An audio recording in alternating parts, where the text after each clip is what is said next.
Welcome to my office.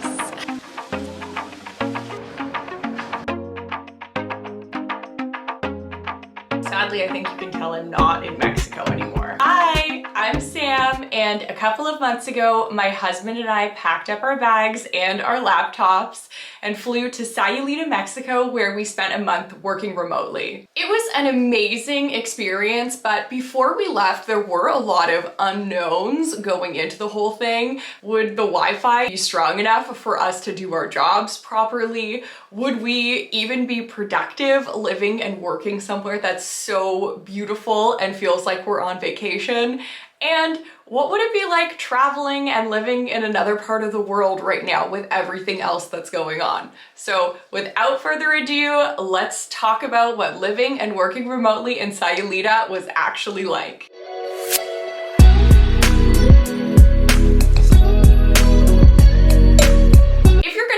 Living and working remotely, I think that good, reliable internet is probably like the #1 most important thing on your list. What we did was actually scour all over online to try and find somewhere that had fiber optic internet.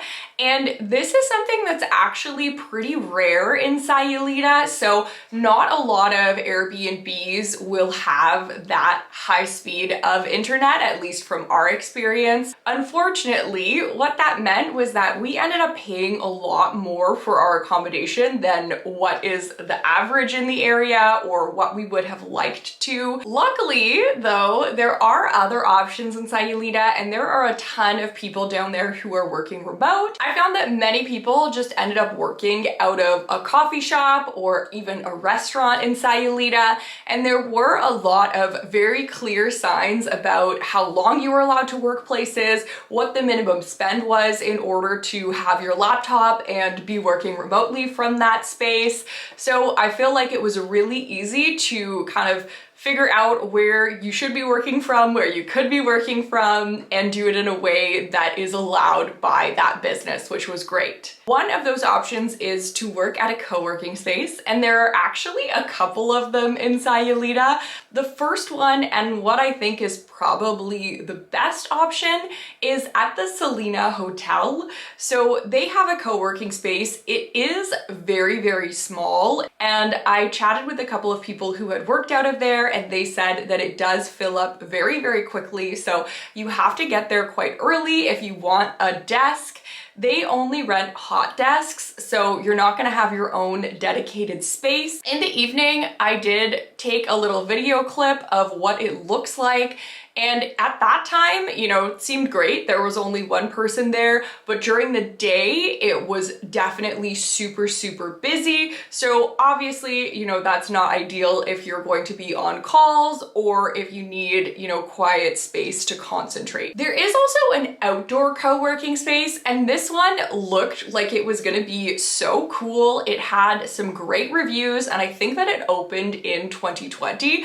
But unfortunately, every time I went to go film a clip of it and look inside and maybe even try it out for a day for this video, it was closed. So I'm not 100% certain. I sent them a message online and I've yet to hear back from them. So I'll let you know, I'll update in the description below if I hear from them and if it is in fact open. The third co-working space is one that looks to me the most like what I would expect a co-working space to be. It seems to have more partitions, like it's not just one big wide open space. However, that one I messaged initially when we were planning our trip to Sayulita, and they didn't ever get back to me either. Just on a note about internet and how generally reliable it is in this part of Mexico specifically, I feel like the Selena co-working space put this the best when they say, due to infrastructure and weather conditions outside of our control, guests may experience temporary outages. And this is for sure something that we experienced during our stay in Sayulita. Today, our internet decided to stop working, and unfortunately our Airbnb host and then like the person that they have working for them kind of coordinating stuff here hasn't been able to get back to us. Sorry, it's probably super loud, but I have my laptop and I'm just going back to the Don Benito Cafe where we have spent a lot of time to just use their internet, I guess. It's gonna kind of suck. I do have a meeting today, and so hopefully that gets figured out before my meeting starts, but my husband is already there since he starts his workday a little earlier than I do. Luckily, our Wi-Fi did come back before the meeting that I had that day, and that was the longest that we had our internet down for. We actually had quite a few power outages, and we also completely lost cell reception as well as internet. If you have a job where you don't have any flexibility and you're going to get in trouble if you can't log on at a specific time or you need to respond to things right away, then Sayulita overall just might not be the best place for you to go, because ultimately, no matter how prepared you are and what level of fast internet that you pay for at your accommodation, it's just out of your control if there's a complete power outage and then nothing works in the entire town.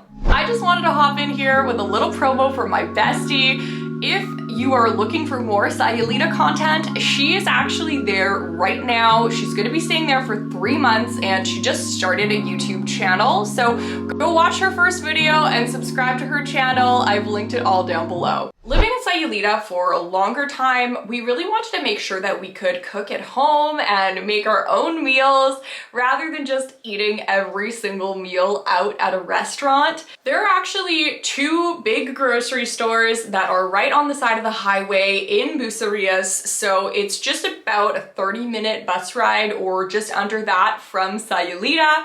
We did that twice during our trip. We actually stopped on the way from the airport and got groceries, and then we specifically went out there to like restock halfway through. There are lots of mini supers in town and they carry produce. They do have some packaged goods as well. The way that we found worked the best for us was to do bigger shops at the grocery stores where we knew we were going to be able to find kind of a wider selection of things, and then we would stock up throughout the week and get fresh new produce, for instance, from the mini supers in town. I'll be totally honest about this, but when I first got to Sayulita and we started working, I felt guilty for being inside and not fully enjoying this beautiful place where we were living. My favorite part of everything though was just being able to wake up in the morning and go swim before work. And I stayed working on PST, so I actually was starting work at 11 a.m. in Mexico time and finishing at 7 p.m. I've really actually loved working later, so it sucks that you finish a little bit later, but having my mornings to, you know, make breakfast, go for a walk along the beach, sit by the pool for an hour, read, kind of do what I want, film, and then get ready to start my day is something that I have thoroughly enjoyed since being here. I also spent a lot of my days working outside. This is our back patio, and you can see, you know, beautiful. We have these trees all around us, but there is lots of construction going on. As you can tell, it is a little bit loud out here.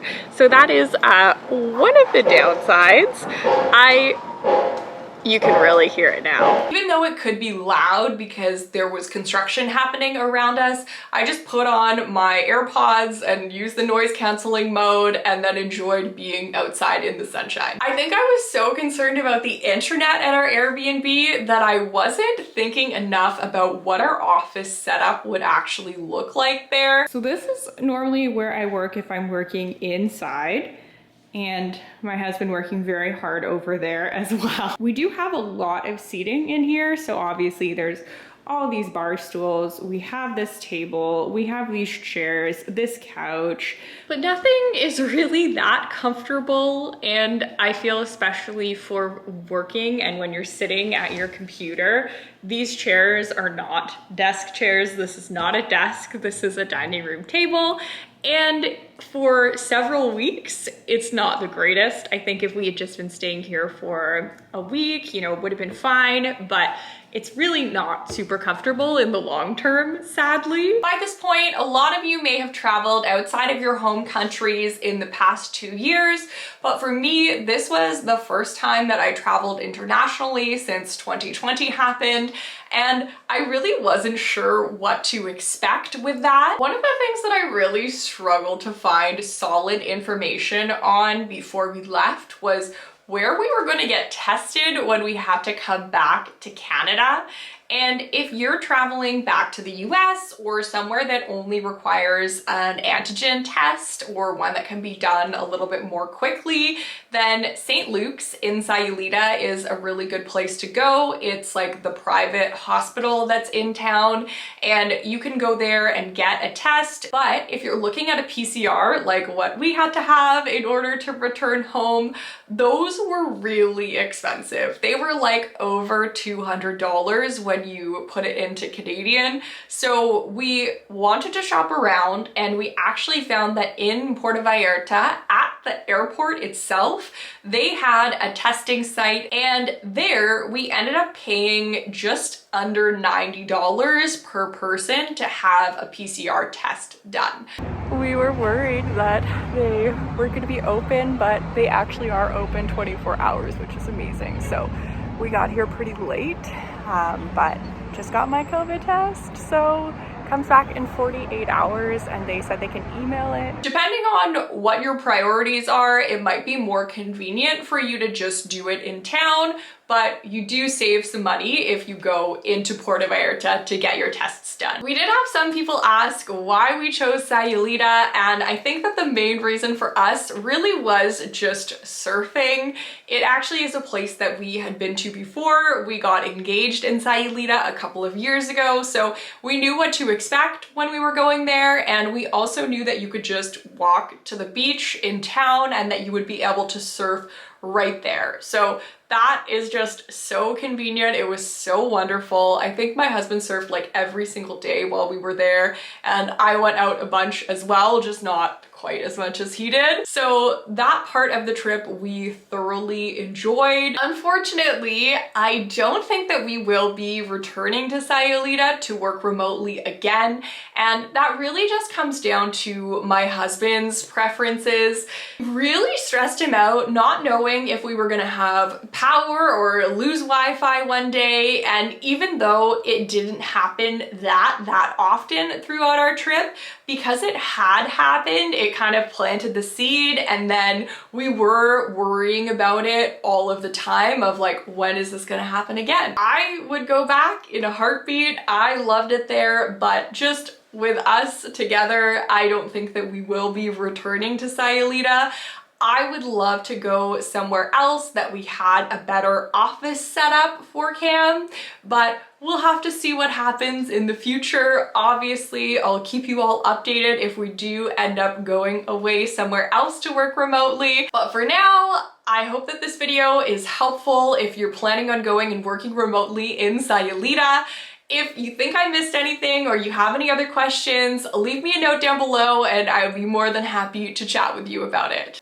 If you enjoyed this video, please click that subscribe button. I do post new videos every single Wednesday, and with that, I guess I'll see you next week. Bye!